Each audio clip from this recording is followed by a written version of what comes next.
أعوذ بالله من الشيطان الرجيم بسم الله الرحمن الرحيم আসসালামু আলাইকুম ওয়া রাহমাতুল্লাহি ওয়া বারাকাতুহু।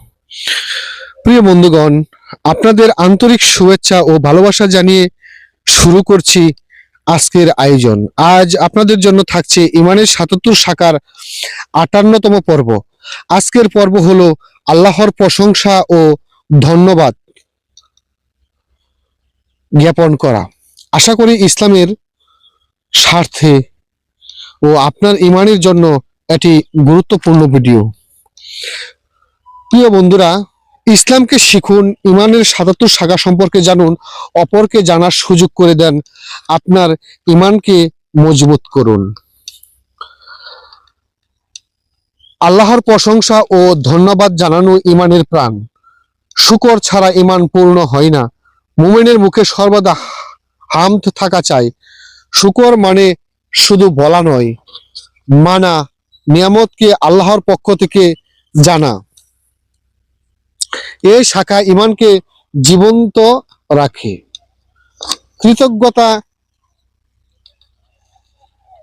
ইমান দুর্বল করে, অকৃতজ্ঞতা ইমান দুর্বল করে, শুকর ইমানকে শক্ত করে।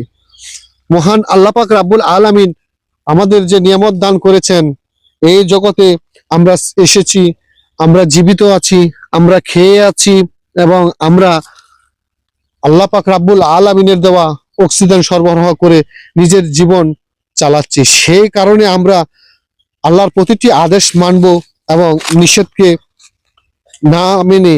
নিষেধকে না করে জীবন পরিচালনা করব। প্রিয় বন্ধুরা, আল্লাহ তাআলা বলেন, তোমরা যদি কৃতজ্ঞ হও আমি অবশ্যই বাড়িয়ে দেব। সূরা ইব্রাহিম 14 নম্বর সূরা 7 নম্বর আয়াত। প্রিয় বন্ধুরা, এই আয়াতে শুকরের প্রতিদান ঘোষণা করা হয়। নিয়ামত বাড়ার সত্য শুকর। কৃতজ্ঞতা আযাব ডেকে আনে, অকৃতজ্ঞতা আযাব ডেকে আনে, আর কৃতজ্ঞতা আপনাকে মুক্তি দেয়। প্রিয় বন্ধুরা, আরেক আয়াতে আল্লাহ তাআলা বলেন, আমার বান্দাদের মধ্যে অল্পতেই কৃতজ্ঞতা থাকে। সূরা সাবা 34 নম্বর সূরা 13 নম্বর আয়াত। অধিকাংশ মানুষ নিয়ামত ভুলে যায়, দুঃখে ডাকে, সুখে ভুলে যায়। এই আচরণ ইমানের দুর্বলতা বাড়িয়ে দেয়। প্রিয় বন্ধুরা, রাসূল সাল্লাল্লাহু আলাইহি সাল্লাম বলেন, মুমিনের সব অবস্থায় কল্যাণকর। সহিহ মুসলিম। সুখে সে শুকর করে, দুঃখে সে সবর করে, দুটোই তার জন্য কল্যাণ। এই হাদিস শুকরের গুরুত্ব বোঝায়। শুকর ইমানি ভারসাম্য তৈরি করে, এটাই নববী শিক্ষা। নবী করিম সাল্লাল্লাহু আলাইহি সাল্লাম উনি উনার জীবনে যখন যে অবস্থায় ছিলেন, সে অবস্থায় আল্লাহর শুকরিয়া আদায় করছেন এবং তিনি আমাদেরকে শিখিয়েছেন এভাবে শুকরিয়া আদায় করতে। প্রিয় বন্ধুরা, নবী সাল্লাল্লাহু আলাইহি সাল্লাম রাতভর নামাজ পড়তেন, পা ফুলে যেত। জিজ্ঞাসা করা হলে বলতেন, আমি কি কৃতজ্ঞ বান্দা হব না? বুখারী শরীফের হাদিস।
আমাদের যে আত্ম অহংকার, আমরা বলে থাকি যে আমরা যা কিছু করছি, আমরা যে এত বড় হয়েছি, এত ইনকাম করছি, এত এলএম শিখেছি, এটা আমার যোগ্যতায়। কিন্তু না, আমি যে এত বড় হয়েছি, আমি যে এই পৃথিবীতে এসেছি, আল্লাহ পাক রাব্বুল আলামিন আমাকে সুযোগ করে দিয়েছেন এলএম শিখার জন্য।